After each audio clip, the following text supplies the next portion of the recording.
السلام علیکم ناظرین، میں ہوں محمد اسلام اور آپ دیکھ رہے ہیں میرا یوٹیوب چینل طنز و مزاح محمد اسلام کے ساتھ۔ آج سب سے پہلے اس سلسلے کی ایک اور کڑی کے ہم درست الفاظ آپ کو بتائیں، اور پھر اس کے بعد ہمارے کچھ احباب کی فرمائش، اور اس کے بعد ہم آپ کو طنز و مزاح کے ایک نئے فلیور سے روشناس کرائیں گے۔ تو سب سے پہلے لفظ کی طرف چلتے ہیں۔ ناظرین دیکھیے، بہت سے لوگ غلط کو بھی غلط بولتے ہیں، غلطی کو بھی غلط بولتے ہیں، مثلا غلطی بولتے ہیں، اور کچھ لوگ اس سے بھی آگے جاتے ہیں اور وہ اس کو غلط بولتے ہیں۔ یہ دونوں تلفظ یا ادائیگی کا طریقہ درست نہیں ہے۔ یہ صحیح لفظ غلط ہے، اسی سے لفظ ہے غلطی، وہ بھی غلطی ہی بولا جائے گا، غلطی نہیں بولا جائے گا، غلطی نہیں بولا جائے گا۔ تو آپ نوٹ کر لیجئے، یہ ایک لفظ کے حوالے سے آج کی جو گفتگو ہے وہ نوٹ کر لیجئے، اور آئندہ درست لفظ بولنے کی کوشش کیجئے، جو لفظ ہے غلط یا غلطی۔ اب آئیے ایک اور سلسلے کی طرف۔ ہمارے کچھ احباب، جن میں ایک کراچی کی معروف شاعرہ روبینہ ممتاز روبی، اور ایک اور معروف شاعرہ گل افشاں، ایک اور خاتون ماجدہ عثمانی، اور ہمارے ایک صحافی دوست محمد نعیم اور احسان علی نے فرمائش کی ہے کہ ہم اپنی کتابوں کا تعارف کریں اور تھوڑا سا اپنی مزاح نگاری یا تصنیف کا جو ہمارا کام ہے اس حوالے سے کچھ گفتگو کریں۔ تو سب سے پہلے تو میں یہ عرض کر دوں کہ میں پہلے سیاسی موضوعات پہ لکھا کرتا تھا، نیشنل انٹرنیشنل پولیٹکس پر میں تواتر سے لکھتا رہا ایک زمانے میں، اور 1994 میں میری پہلی کتاب المیہ بوسنیہ ہرزیگووینا اشاعت پذیر ہوئی تھی۔ 1994 کے بعد پھر ایک وقت ایسا آیا کہ میں مزاح نگاری کی طرف گیا، اور 1997 میں میری پہلی کتاب چارلیمنٹ ہاؤس اشاعت پذیر ہوئی، اور اس کتاب کے جو میں آپ کے سامنے پیش کر رہا ہوں، کئی ایسے ایڈیشن جو ہے وہ شائع ہوئے۔ جب یہ کتاب پہلی بار شائع ہوئی تھی، 3 بار یہ اس وقت شائع کی گئی، اور اس کے بعد 1916 میں یہ دوسری بار، چوتھی بار پھر اس کی اشاعت ہوئی۔ اور یہ بھی میں عرض کر دوں کہ اس کتاب سے میری دیگر تمام کتابیں کراچی میں ہمارے معروف پبلیشر فرید پبلیشر کے زیر اہتمام شائع کی گئی ہیں۔ جس زمانے میں میری یہ کتاب چارلیمنٹ ہاؤس اشاعت پذیر ہوئی تھی، اسی کے ساتھ میرے محترم استاد، میرے شفیق بزرگ جناب جنگ کے گروپ ایڈیٹر جناب محمود شان صاحب نے مجھے کالم لکھنے کی طرف مائل کیا، اور اس دور میں میرا جو کالم تھا وہ عین غین کے نام سے روزنامہ جنگ میں چھپتا تھا۔ تو میری یہ پہلی کتاب جو 1997 میں شائع ہوئی تھی، چارلیمنٹ ہاؤس، یہ کتاب مضامین پر مشتمل تھی۔ اور یہ دوسری کتاب جو عین غین میں آپ کو اس میں دکھانے کی کوشش کر رہا ہوں، یہ 1915 میں ایک طویل وقفے کے بعد شائع ہوئی، جس کی وجہ جو ہے کچھ میرے میڈیکل مسائل تھے۔ لیکن اس کتاب کی اشاعت جو ہے انہی کالمز پر مشتمل تھی جو جنگ میں عین غین کے نام سے شائع ہوئے تھے، اور یہ میری دوسری کتاب ہے جو 1915 میں شائع ہوئی۔ اب آئیے، اب میں آپ کو اپنی تیسری کتاب کی ٹائٹل دکھانا چاہوں گا۔ میری یہ تیسری کتاب مزاح صغیرہ و کبیرہ ہے، اور یہ مزاح صغیرہ و کبیرہ جو ہے یہ 100 لفظی طنز و مزاح کی کہانیوں اور بڑی کہانیوں پر مشتمل ہے۔ اسی رعایت سے اس کا نام مزاح صغیرہ و کبیرہ رکھا گیا تھا۔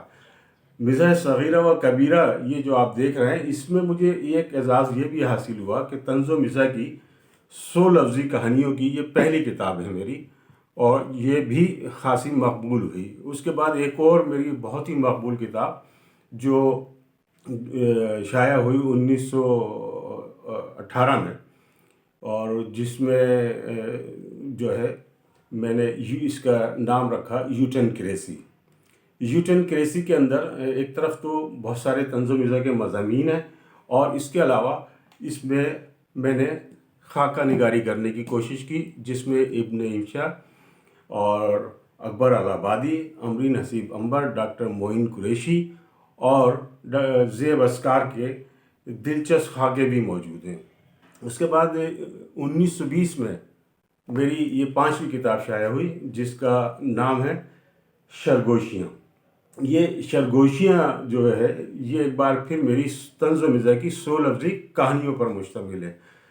تو خواتین و حضرات، یہ میری طنز و مزاح کی 5 کتابیں جو 1915 سے تواتر کے ساتھ شائع ہوتی رہی ہیں، اور اب میری 6ٹھی کتاب جو ہے 1921 میں جو اشاعت پذیر ہوگی وہ بھی تقریباً مکمل ہو چکی ہے، جس میں نے کچھ نئے تجربات کیے ہیں۔ تو یہ تو تھا جناب کتابوں کا تعارف، جس کی فرمائش ہمارے کچھ ناظرین نے کی تھی۔ اب جو میں نے بات کی تھی کہ ہم طنز و مزاح کے ایک نئے فلیور سے آپ کو روشناس کرائیں گے، تو اس حوالے سے آج میں آپ کو طنز و مزاح کی 100 لفظی کہانیاں آپ کی خدمت میں پیش کرنا چاہوں گا۔ اور یہ بھی میں عرض کر دوں کہ اردو ادب میں 100 لفظی کہانیاں لکھنے کا پہلا اعزاز بھی مجھے ہی حاصل ہوا ہے۔ تو خواتین و حضرات، یہ کہانی ہے مروت۔ اس کا عنوان ہے مروت۔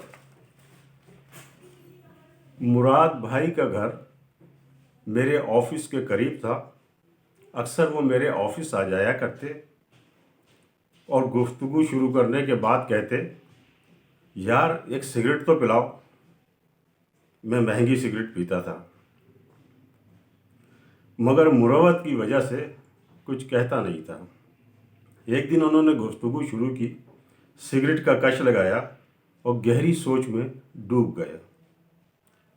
میں نے سبب دریافت کیا تو بولے، اسکالرشپ پر کینیڈا جا رہا ہوں، اور مجھ سے سوال کیا، یار کینیڈا میں سگریٹ تو بہت مہنگی ہوگی۔ میں نے کہا، مراد بھائی سگریٹ تو پاکستان میں بھی مہنگی ہے، لیکن آپ نے کبھی محسوس ہی نہیں کیا۔ تو یہ تھی پہلی کہانی مروت، اور دوسری کہانی جو میں آپ کی خدمت میں پیش کرنا چاہ رہا ہوں اس کا عنوان ہے لوگ کیا کہیں گے۔ وہ اچھی رقاصہ تھی، رقص کرتی تو ایسا محسوس ہوتا جیسے پوری کائنات محو رقص ہے۔ میں صافی کی حیثیت سے اس سے کئی برس سے واقف تھا۔ کبھی کبھی اس کی محفل میں جانے کا اتفاق بھی ہوتا اور اس سے بات چیت بھی ہوتی۔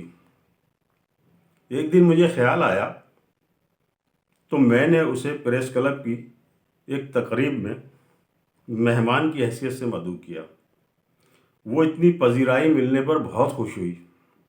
تقریب عروج پر تھی۔ میں نے اس سے کہا، کیا خیال ہے، رقص کرو گی؟ وہ شرما کر بولی، چلو ہٹو، لوگ کیا کہیں گے۔ تو خواتین و حضرات، یہ تھی دوسری کہانی، اور تیسری کہانی جس کا عنوان ہے بسم اللہ، یہ بھی میں آپ کی خدمت میں پیش کرنا چاہوں گا۔ تو سماعت فرمائیے۔ سمندر خان میرا بچپن کا دوست ہے۔ ہم کھیلتے کودتے جوان ہوئے۔ وہ مذہب کی طرف زیادہ رجحان رکھتا تھا۔ مجھے بھی اکثر نماز روزے کی تلقین کیا کرتا تھا۔ پھر ہماری شادیاں ہو گئیں۔ کچھ عرصے بعد اللہ نے اسے بیٹا دیا۔ اس نے اس کا نام بسم اللہ رکھا۔ جب دوسرا بیٹا ہوا تو اس کا نام سبحان اللہ رکھا۔ اس نے تیسرے بیٹے کا نام الحمدللہ رکھا۔ جب چوتھا بیٹا ہوا تو اس نے اس کا نام صدق اللہ العظیم رکھا۔ میں نے اس سے سبب پوچھا تو اس نے کہا، بس یار 4 بیٹے ہی بہت ہیں۔ تھینک یو سامعین، یہ تھی ہماری آج کی طنز و مزاح کی خصوصی نشست، جس میں ہم نے آپ کو طنز و مزاح کی 100 لفظی کہانیاں سنائیں، اور امید ہے یہ آپ کو پسند آئی ہوں گی۔ اس کے ساتھ ہی ہمارا پیغام جو ہم ہر ویڈیو میں دیتے ہیں کہ ہمارے اس چینل کو لائک کرنا، شیئر کرنا اور سبسکرائب کرنا مت بھولیے گا۔ اپنا بہت خیال رکھیے گا۔